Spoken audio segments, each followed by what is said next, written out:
What's up, MellyMafia, and welcome back to Mom After Dark, the podcast. So, as you guys know, I did not post a podcast on Friday like I was supposed to. It is Sunday, and I am posting a podcast. I did record my podcast and didn't post it. I know like hell that better not wake story up. I know that better not wake story up. I forgot I was drying clothes, y'all. Oh, I'm so irritated. Give me 1 second to open the dryer and close it back. On my skin, because I can't really see my face. If my skin look a little crazy today, it's because I just washed it. I just washed it, y'all. And I am going through TSW, topical steroid withdrawal. I've been using a topical steroid on my face that I didn't know was really a steroid until I seen this girl going through the same thing, and she showed the same container that I was using, and I was like, oh my gosh, I'm using that. And it made so much sense in my life. So it's dry right now, very, very dry. I just washed it with Cetaphil, and usually I moisturize with Cetaphil, but I had to run outside real quick earlier today, so I didn't get to moisturize it, and then I just hopped on camera because Story is sleeping, so I didn't want to waste no time. Dang, I'm out of soda. I didn't want to waste no time, and I decided to hop up on my podcast and finally get this video out to you guys. So I recorded last week, but I really didn't like the content. So let's get into our week as a mom. Week as a mom was pretty good, pretty chill. Took Story on vacay. We drove to Pennsylvania for a day. Yeah, it was like a day, you can say. We left at 4 o'clock in the morning. We got there at like at 11 in the afternoon. Well, 11, still in the morning. Yeah, 11 in the morning.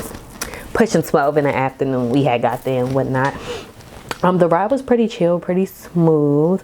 I just brung all of Story's favorite things that she's familiar with. Like I brung her poppet, which is not in here. I was going to show you guys because I had bought her like an oversized poppet from Norfolk, Virginia.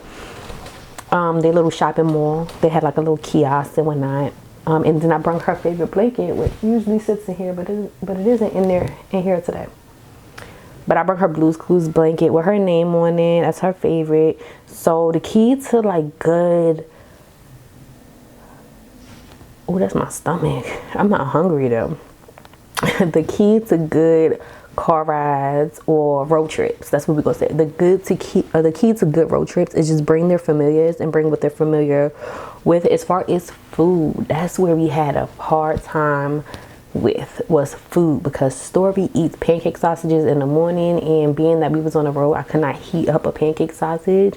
Next time I think I'm gonna heat it up, chop it up, and put it in a thermos so the little pieces can be still warm for whenever she does wake up to pop in her mouth. That's an idea for me to try. Excuse me. Another thing is Story loves mac and cheese. It was no like way I could heat up one of those Velveeta mac and cheese cups on the road. So what we figured out worked was some Chips Ahoy cookies and a soda. It may not sound like the ideal thing to give a child. It's Chips Ahoy cookies and a soda, but you know what? It got me through the road trip with her, and I don't care. Anything to get me through the road trip of her not having a tantrum, her not crying, her not being fussy, her not being whiny. It gave her a little bit of trauma with the car seat, I'm not gonna lie. Being in the car seat for that long, it gave her like a little trauma, because now that we drive around town locally, it's like she's so eager and ready and like pulling at her car seat ready to get out. So that was the only excuse me, I should have napped, but I didn't. That was the only downside of the road trip, was the car seat trauma. So we're having a time. We're having a big time trying to revert her back into, you know, getting back in her car seat. trying to like just assure her that this is not going to be a long ride. It's going to be like a 5 to 10 minute ride, and if you do a 20-minute ride, you know, baby, it's going to be a 20-minute ride. Like, just talk her through it and whatnot. But other than that, I feel like Story did very well, and especially, however you say that damn old word, however you say that word, exceptionally. Yes, exceptionally well. That's what she did, exceptionally well. And no complaints. When we got to my sister's house, she did well because she knows of course she knows my sisters, she knows her cousins, she knows their environment, she knows my sister's house. She's been there. I think I want to say this is her 3rd time going there, so you know, she's very, very used to it. She's used to my sister, she used the house, so we didn't have a hard time with that, which was great as well too. So overall, I give this road trip a 10 out of 10 traveling with Miss Story.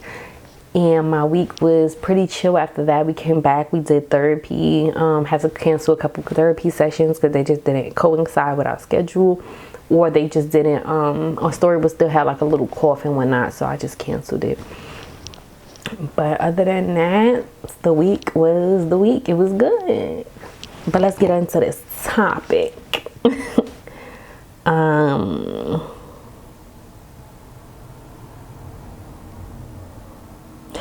I'm going to talk about managing your time as a mom when it comes to food. So, you know, most moms are working moms. I'm an entrepreneur mom, but I mean, that's still considered a working mom, an entrepreneur mom, right? Yeah, still making money. But prepping and planning my day is the most important thing, and it has to align with the schedule. Any little off thing, especially when it comes to my daughter, any little off thing throws the whole day into shambles, and it's very, very hard to recover. So typically a day in our life is, I get up at 6 a.m. by myself. I try to get up at 6 a.m. by myself, because y'all know when y'all slide up out that bed, them little ass and them little legs I pop open, them little legs fly off the bed, and they following you, and they trying to figure out where you going. Sometimes my daughter beat me to the punch at 6 a.m. and she be up with me, but most times, 90% of the time, I can get up out the bed at 6 a.m. I do set an alarm. I'm that type of parent, whatever. And I can go get me a 30-minute bubble bath. I can go make me breakfast. And as I'm making breakfast, I'm making Story's breakfast as well too, putting her like meals and stuff to the side, or prepping her breakfast, because sometimes she wakes up at 8 o'clock in the morning, or, you know, like I said, sometimes she can wake up with me as well. But I'm talking for a day. Oh, I keep yawning. I'm sorry, y'all. I'm talking for a day of her waking up at 8 o'clock in the morning. So 6 o'clock in the morning, you know, I wake up, I get in the tub, I will sigh, I even light my candle. My wax warmer is going with my nice aromas and whatnot. I close my eyes for about a good 30 minutes. I get out, brush my teeth, wash my face, do my whole 9 yards morning routine, get in that kitchen and start prepping. I prep breakfast, lunch, and dinner all in the morning time. It's like you have to prep it. You have to prep. There's no way around it. It's like you have to, because the time you take out to prep, it's like you have the whole day to just kick your feet up after that. So I'll prep the breakfast, lunch, and dinner. So when Story wants breakfast, her breakfast is already on her high chair, y'all. It be already sitting on her high chair, waiting, covered up, waiting for her. If I gotta reheat it, I just gotta reheat it. She climbs in her high chair, her juice and everything is ready to go. I'm not understanding why my memory card is always full, but my memory card just shut off on me when I was talking, so I don't even know where I ended off at. But yes, so breakfast is done. So around 12 o'clock in the afternoon, when it's lunchtime, when it's ready for me to heat up the lunch that I already prepped, heat up the lunch I already prepped. So I already pre-counted like these chicken nuggets I'm gonna give her, or I counted for the mac and cheese that, you know, I'm gonna give her. While I'm putting that in, I'm seasoning my chicken, you know, or whatever meat I have, and, you know, I'm doing that. So by the time dinner comes, pop it on the stove and go. Snacks are prepped in between as well too. I have like little baggies of like Cheeto Puffs or like little candies with her juice. Like I have that prep for because she get breakfast snack, lunch snack, dinner snack. That's how I do it. But like prepping saves so much time. And you can use that time for other things, because I do pop a load of laundry in about, I'm not gonna even say daily, because I don't do laundry daily. Like probably like every 3 days I have to account for my laundry, stuff like that. Story makes a mess a lot of the times on a lot of things, so I have more laundry than the average person with one child, I would say. So, you know, it's just prep and time management. Like, you really have to prep for the day. You have to manage your time. Anything like Story loves baths in the morning time. I have to give her a bath in the morning time. Once she wake up, open her eyes, she goes and do her, you know, brushing of the teeth, washing of the face.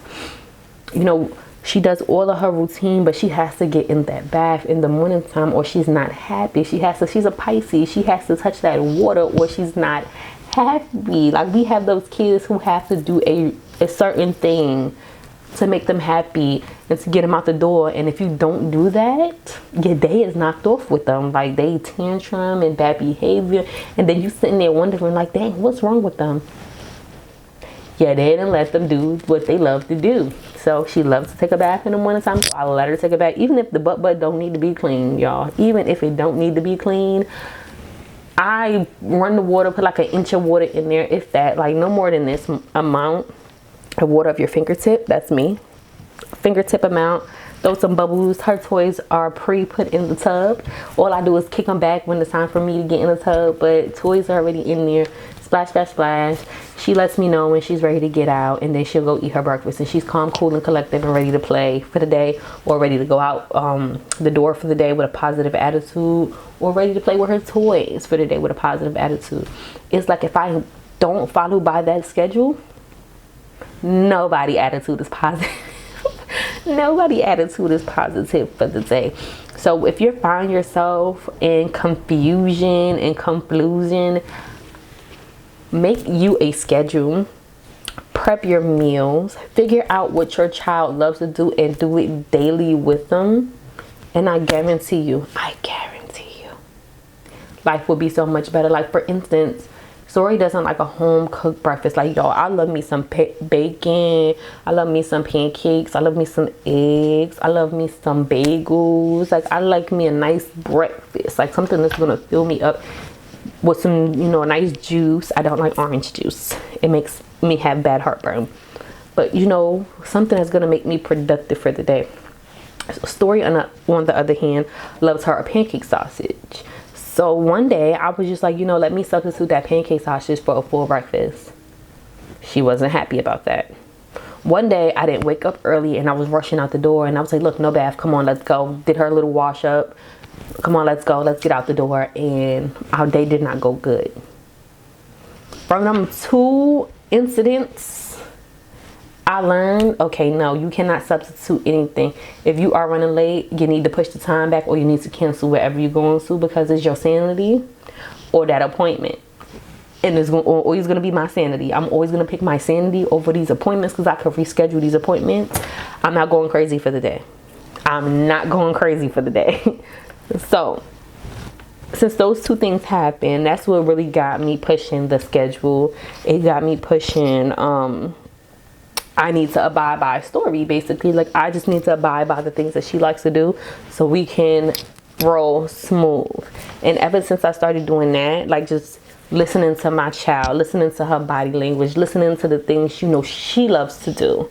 You know, how can I implement it in our little routine, but still be in control as a parent? Because at the end of the day, your child not gonna like everything you do, and you can't be out here kissing their ass, because that's not gonna happen either. But what you can do is you can implement it within your routine to make it work for the both of you guys. And she's the only child, so, you know, I'm gonna cut the girl some onions. Like, I'm gonna cut some slack. I'm gonna cut her some slack, and I'm just gonna implement it with the routine. And that's exactly what I did, and I feel like our days run so much smoother now. But I don't know, that's just me, and that's my take on having a routine. Especially with a child like Story. Miss Story will be tested for autism spectrum, I think they said, or autism in general, and they're gonna tell me if she is on the spectrum, what tier, how bad is it, like, you know, what we're working with, but we have been working with her, and I feel like, you know, I'm doing an amazing job as a mom, and you guys are doing amazing jobs as moms too, for kids, you know, who are on the spectrum or might be on the spectrum, or, you know, even in limbo, because we are in limbo trying to get everything done. It takes a long time for these testings to even get, you know, for you to even get called for an appointment. It takes a long time. So stick in there. You got this. You got this. You got this. Remember, it doesn't hurt to get your child help. It doesn't hurt to put your child in early intervention. It doesn't hurt to get a diagnosis. You don't always have to medicate your child. You could find other ways to deal with that child, but it doesn't hurt to have something on black and white stating like, okay, you know, this is what we're working with. This is how we're going to move forward, type of thing. But yes, this is the end of my podcast. Make sure you guys like, comment, and subscribe. Y'all already know the vibes. Come back for my vlogs. Come back for my weekly podcast. We out. Gang, gang.